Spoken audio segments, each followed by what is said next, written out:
check your credit score and check your student loans. To me, it was really just about messing with taxpayers, messing with citizens. You know, the Trump administration said student loan debt grew to about 1.6 trillion in the last 5 years because of this, and they are coming to collect. I'm talking about $2,000, $1,700, $800 a month. A lot of people cannot afford that. Collection of the defaulted loans is going to contribute to the economic slowdown. But most of the time, you're going to need funds to fund your passion. People are like, oh, your degree's not going to keep you warm at night, because I'm sorry, but without my degree, I wouldn't have my job. Without my job, I wouldn't be able to afford my rent. And full of nonsense. Can't pay a bill but want to be a king. Crying over a man who's got nothing but a birth settee.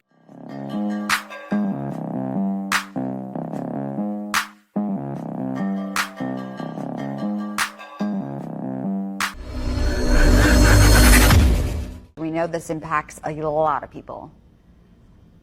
Yeah, they want their money, and they're not playing about how they plan to get it. So if you are behind or defaulted in any way on your student loans, or if you're someone who's been sitting on a deferment plan since the pandemic, this is for you. The Treasury Department plans to start garnishing wages. They plan to start withholding tax refunds and government benefits to get those payments out of the red. Reports said as of now, only about 140,000 people out of 43 million are up to date with paying their student loans. And this really started, Macy, during the pandemic. And if your student loans are more than 270 days in default, they will garnish your wages, Social Security benefits, federal pension if you work for the federal government, and your tax. Department of Education provided all those extensions. But, you know, the Trump administration said student loan debt grew to about 1.6 trillion in the last 5 years because of this, and they are coming to collect. The news said they're not playing about their money and they're coming to collect. It's been a long time coming where ladies have been told, take advantage of the system, right? Certain parties were out there. I'm not into politics. I have to say that. In the start of this video, I'm not into politics. I'm not a Democratic or Republican, but you've been told by grandma, Aunt Lacey and them, right? Take advantage of what the government is doing. It's coming back to bite you in the butt. So that's what we're going to see during this video. And it's a sad situation. I don't wish this on anybody. But let's get right into this. Decided that they are going to pretty much take people's money, right? If your loans, student loans, are in default. Okay, and how they're deciding to take the money is they're going to use your tax returns, they're going to garnish your wages, and also if you get Social Security, they're going to take that too. Okay, I just find it weirdly odd that they're deciding to take people money, and we're also in debt for a lot of things that we owe other people. But anyways, so I've seen a lot of comments where people. I gotta stop it right there, right? I hear what you're saying. I understand what everybody's saying, right? And then everybody can say it's not my war, but right now America is at war, and you know, you sit around and look at what's been going on, right? China and Russia is at play. There has been a cold war with China and Russia, 70, 80 years. It's been a while. Right? Maybe 60. I'm off. I don't study war, right? So that's been happening for the longest time. Right now, they're playing on the chessboard. China is buying up everything from everybody. They're moving over into the Western Hemisphere. America's not having it, right? What's at play is Iran, and what they're doing is no one is going to give America any money or bail America out, right? So they have to get the money from Americans. They have to get the money from things that are already in place. And what's in place? Student loans. And how big is that debt? Trillions. Think about it. If they can somehow get at least $1 trillion, because they've crunched the numbers. Understand that. Your government is not playing. They've crunched the numbers and said, wait a minute. We see this many people make this much money because they can see. They see everything. They see you've been making the money for the longest time, and they go, okay, so the money's there. Let's go get that money. That's what's happening. And excuse me, I have a little bit of a cold. Pardon me. People are saying oh, well, you owe the money, pay it. That's not the problem. The problem is that when you get a loan, right? Most of the time, when you first get a loan and they send you your first amount that you have to pay, it is high, right? I'm talking about $2,000, $1,000, $700, $800 a month. A lot of people cannot afford that right out the back once you graduate from school. Remember, it usually comes right after you graduate. A lot of people cannot afford that. So they're saying that they're going to take people's money, okay, if you're in default, okay? The save plan is no longer going to be an option. And so you're stuck with that, okay? This is going to drive people into homelessness, okay, if they do those things. So my advice for people is you need to get on the phone, okay? Call your person or the people who you have your loan with and see what other options will be available after May 5th, okay? Because May 5th is around the corner. Okay, there's a lot of services right now, like Ed Financial that I have. They're saying that, oh, you know, we're not doing anything right now. Everything is okay. They're using words right now. Okay, but what about after May 5th? Okay, so call them, talk to them, see what your options could be or would be, right? Because people cannot afford to be paying a high amount. Okay, other people saying try to get an income-driven repayment, see if that's an option.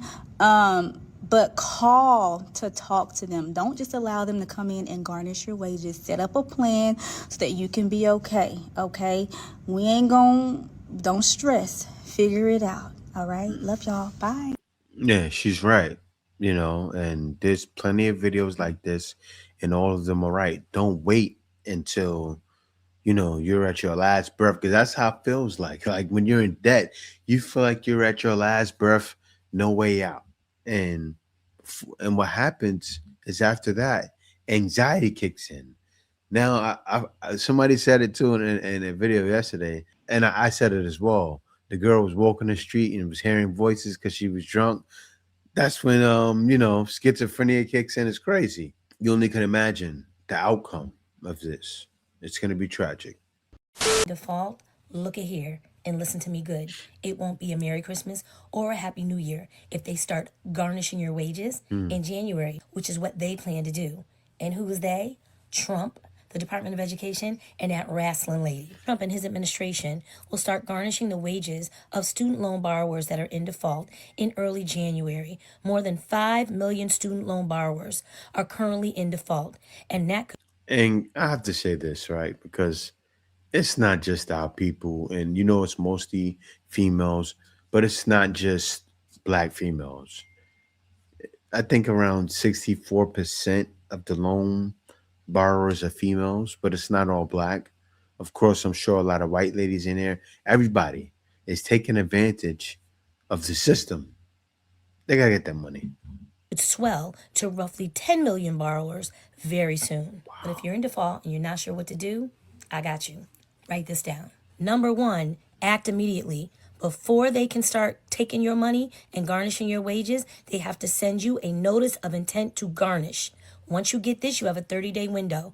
Within that 30-day window, you need to either enter into a repayment agreement, request a hearing, get a rehab, consolidate your loans, and contact your attorney general. Number 2, get out of that default. You can either go into loan rehab, make some on-time monthly payments, consolidate your loans, or ask for a hardship. Number 3, get yourself request, delay that garnishment, and provide evidence of financial hardship. Number 4, try to negotiate a repayment arrangement, demonstrate hardship, and update any contact information that you need to, and contact your attorney general immediately. No matter who holds your loans, Mohila, Nelnet, or Advantage, my student loan templates are still available, and they're very effective. So get them, fight back, get rid of that garnishment today.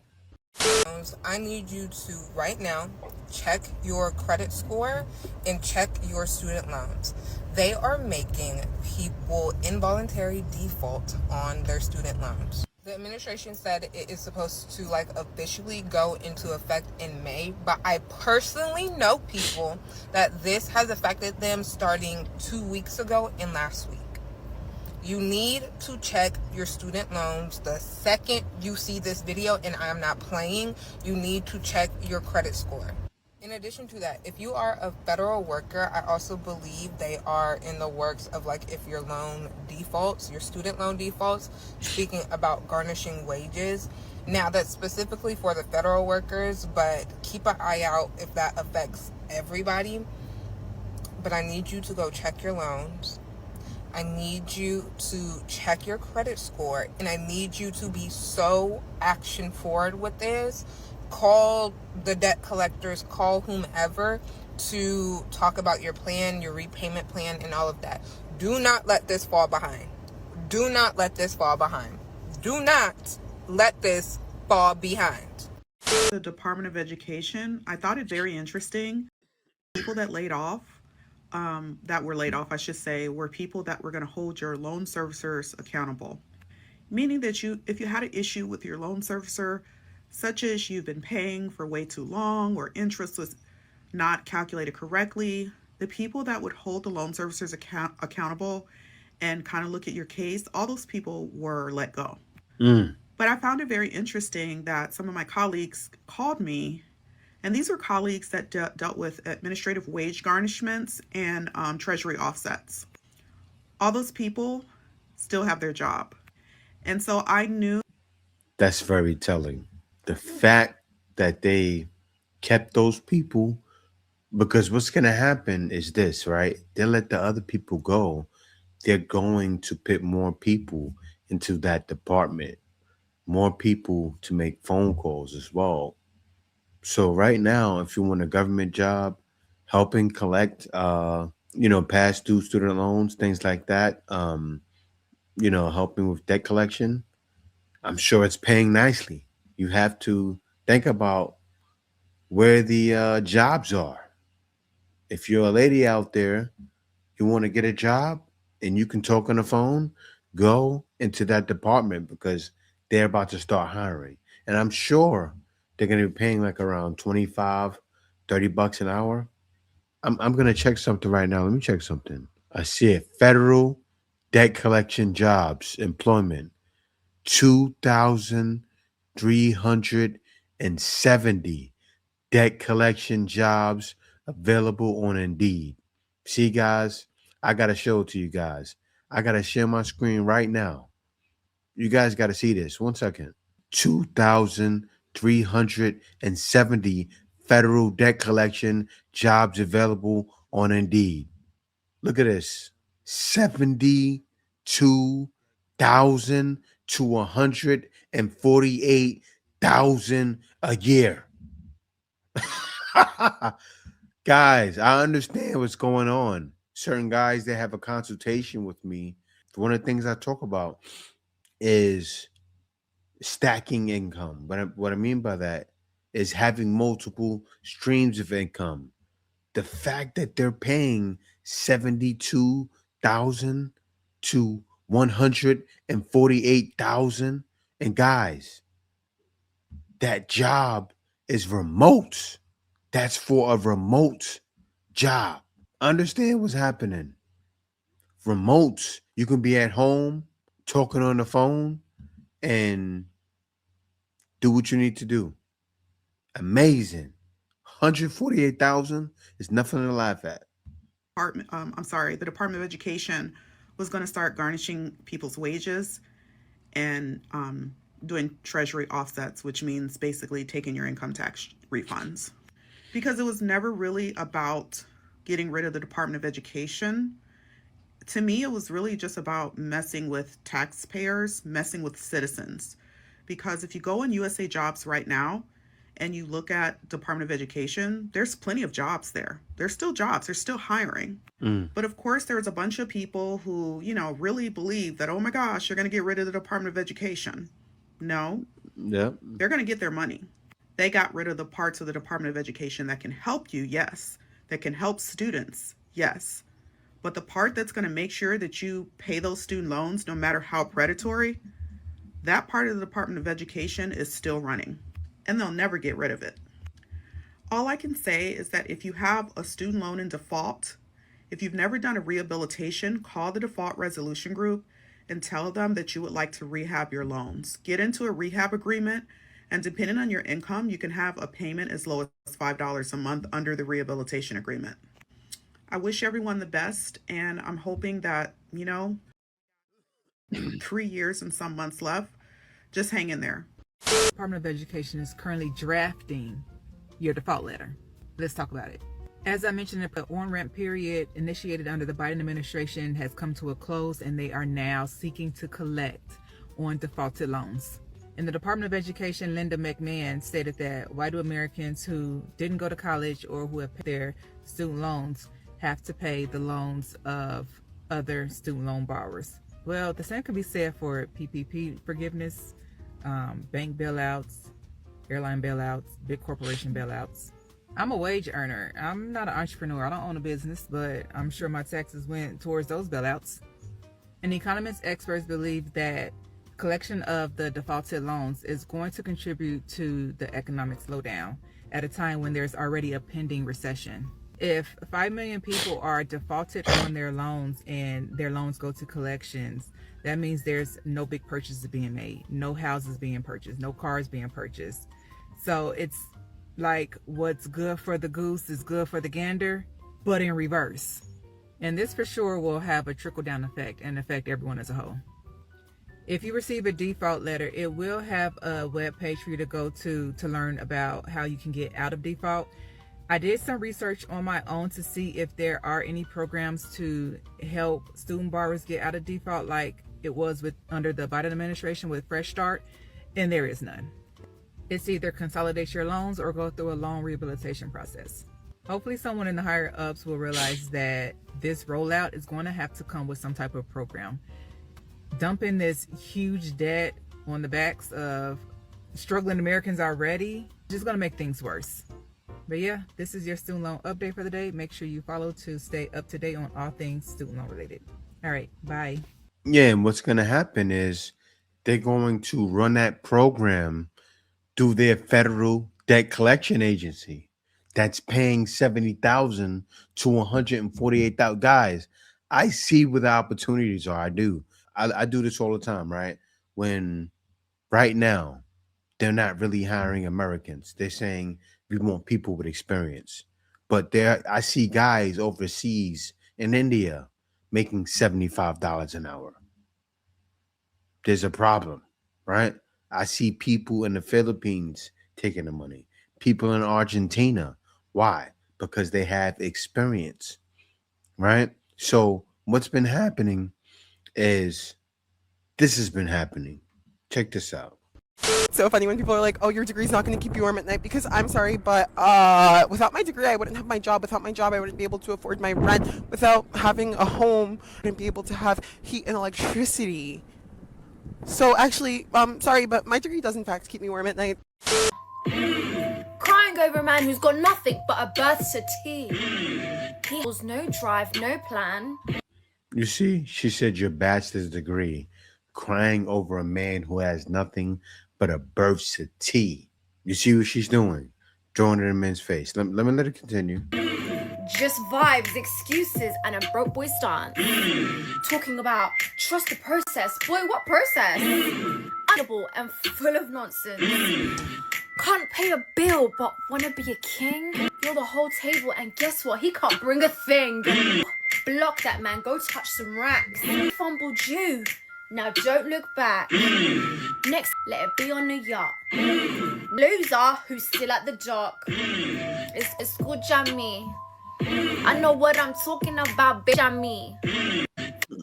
See, that was all good. Nice rap, right? Sounded good. But you're talking about you're on a yacht. You got your bachelor's degree. How are you on a yacht? You can't afford a yacht. Look, I know it's a rap. I know, Jay, you being too extreme. If you got a bachelor's degree, why are you rapping about yachts? I'm just calling it spade a spade, right?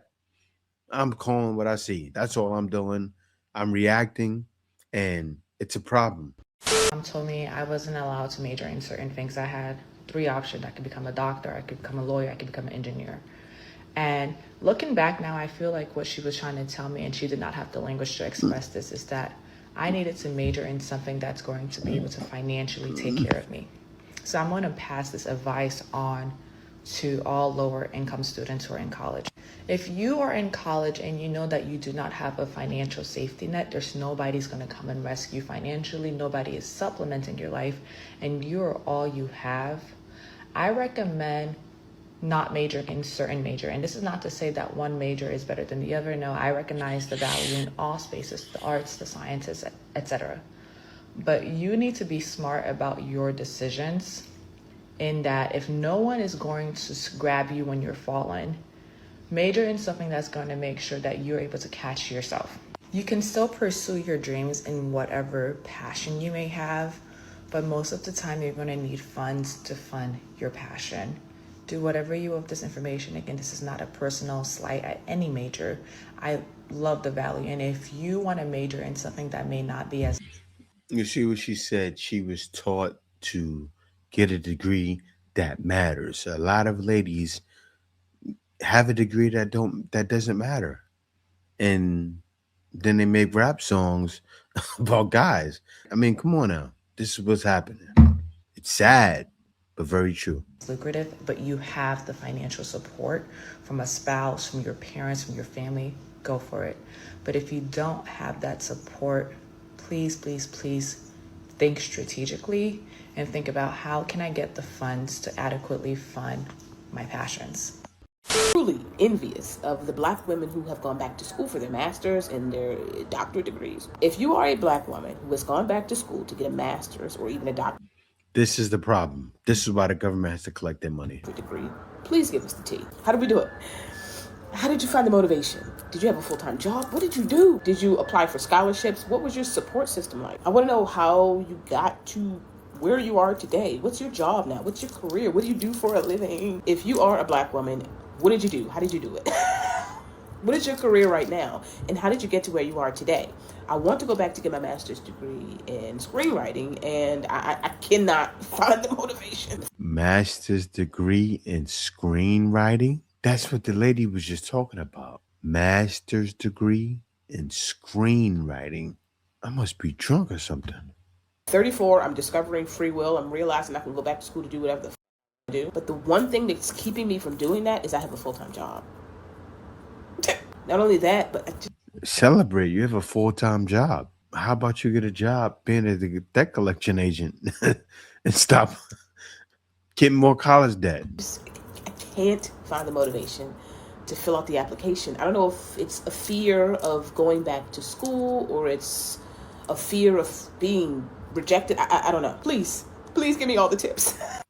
There's a video floating around of this girl talking about how y'all are intimidating men with y'all degrees. Y'all know how y'all love that coping mechanism. But let's really tell the truth about it. Let's tell the truth. Y'all are not intimidating most men. What's happening is a lot of y'all, when you get these degrees, you get it so that you can feel bossed up, so that you can feel like you that girl. A lot of y'all couldn't compete in looks with other women, but you can in things that you can obtain, like degrees, houses, cars, material items. And so once you get those things, it makes you feel like you're a better caliber of woman, right? And a lot of people can tell this about you just by being around you. It don't even have to be limited to men. I done been around women who, once they get them degrees and get the money, their attitude becomes very nasty. And they think that it's all about them because they got those degrees and because they have money.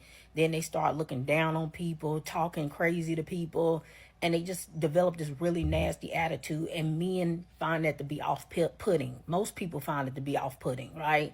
But you think it's intimidation when it's really you're just nasty. You think that you're better than people because of what you've obtained. Materialistic most of the time, right? You think you better because you got a luxury car, because you live in a nice house, a penthouse, because you got a bunch of designer. And you got the mindset of how men maneuver when they get money. You think that that money is attractive to men. You think that the power that you have is attractive to men, but most men don't see it that way, right? So when you be out here, you trying to figure out, well, why these men don't want me? I got so much to offer. I got this. Yeah, that would be great if you were a man, right? And that would be attractive to women, but you're not. You're a woman. And so a lot of y'all, you so focused. No, it will work. Dana, you're wrong, Dana. It will work for these girls. Don't lie to these girls. Pookie is always gonna be there for you. Pookie wants a lady with that money. That girl with the money. Oh, she got the Mercedes truck. I'm driving that when she at work. I'm whipping the wheels, whipping the wheels. I can't even talk right now, but focused on obtaining all of this materialistic stuff that a lot of y'all end up being homely looking. You forget about the fact that you need to upkeep your looks. And so men are not physically attracted to you, but you somehow in your mind think that because you got so much to offer material wise that they're going to overlook. yeah, so true. And they're trash, right? Trash because nobody wants that attitude. They already look like the attitude. It's a lose-lose. You know when they say it's a win is a win, that is a lose-lose situation because they're like, why nobody wants me? You know why. It's written all over your face. You don't have to say a word because men are looking for this. All right, let me pause it. Let me pause that sound. Let me stop that sound. All right, so this says the feminists have ruined woman. A 30-year-old woman who got her master's at 21 is jealous of me, 21-year-old. All right, so let me read it. Let me read this. It says a lot that a woman, shout out to the creator Dory Das, a lot that a woman who is a decade older than me and has been married almost the same amount of time and has the same number of kids as me wishes she was me. She told me when she was my age, 21 years old, she graduated with her master's. But after everything, wishes she married younger and had kids younger. Trad is coming back, people, whether you like it or not. Christian, trad life, trad wife, motherhood. This is the way. We're winning. We're up. Right? She's displaying Christianity with her husband, have kids young, bring it back to the old school traditional ways, bring it back. That's what I'm talking about. Let me play a full video now. Yeah. Young. Look at the baby. Watch the baby. Watch where she had the baby. The baby's in the back, chilling on the she's covered. That's a little harness there. Chilling. Comfortable. Don't care about the unnecessary money. That's what you gotta have a man with money. That doesn't matter. You just need the basics. Be traditional. But people don't want to hear that nowadays. You actually will be much happier if you let the man take on all of the stress. But you don't hear me though. I make enough money to pay all of my bills, take trips, spoil myself. Why in the world would I give my time to a man that wants me to go ahead? Look at this. Is that like a flex or something? Like, I'm gonna be honest with y'all. The truth about situations like this is when women come on here and they say things like this, and you can tell they're a little bit older, realize that the only way for me to live a good life, to go out here and make all of these things happen on my own, for myself. When she goes through what it takes to become this financially independent, is a certain level of rebellion, right? Because in order to be successful, you have to rebel. Everybody knows this shit. You have to go against what everybody thinks you're supposed to do. And rightfully so, when you go through what you need to go through, you develop this certain level of ego. Yeah, I made this happen. I did that. And I'm not going to settle for less. You shouldn't settle for less, so you do things. However, this is women who excel this way don't end up in very good relationships. You're not going to try to date a guy who doesn't make as much money as you. Try to date a guy who doesn't have as much as you have. You're going to consistently be looking up because that's what women do naturally. The only problem is when you make X amount of dollars as a woman and you keep looking up, you're only looking up at the best of the, right? You're looking up at the best available options when it comes to a man. Have, 6 to 7 figures. Guys that take care of themselves and all of the responsibilities. They got a lot of, and when you find men like that, you now have to ask yourself the question of what makes me so special that this guy with all of the options have, and he may be exploring, me so special as an individual to have him stop options and to solely be with me. And a lot of times you find out there really isn't about you that makes him want to do that. In his eyes, are special to somebody. And then nature inevitably takes its course, and these women tend to end up with the vibrational guys, the guys who ain't, guys who suck, the guys else. This is why the term "these men ain't" always comes about, because it's not the guys that are actually handling business, taking care of their responsibilities, doing what they need to do to be wherever. Not them. It's the low vibrational mother who a lot of these women are forced to be with, because the guys at their level they don't want, and the guys who are above their level don't want to. I set aside all of these things. Why would I, as a man, go through what it takes to be wildly successful in whatever field I determine necessary for myself? Why would I, in all of this, have access to all of this and that just to be with you? I'm not doing it. So take it from me. A lot of people may not agree, and that's perfectly fine. The truth of the matter is this: you can make all the money, you can do all the things financially, and that's rightfully so, and that's good for you as the person. But at times, when women get to that level, they shut out any potential actual good suitors of wanting a guy that'll probably not want anything to do with them. The Iceman is coming!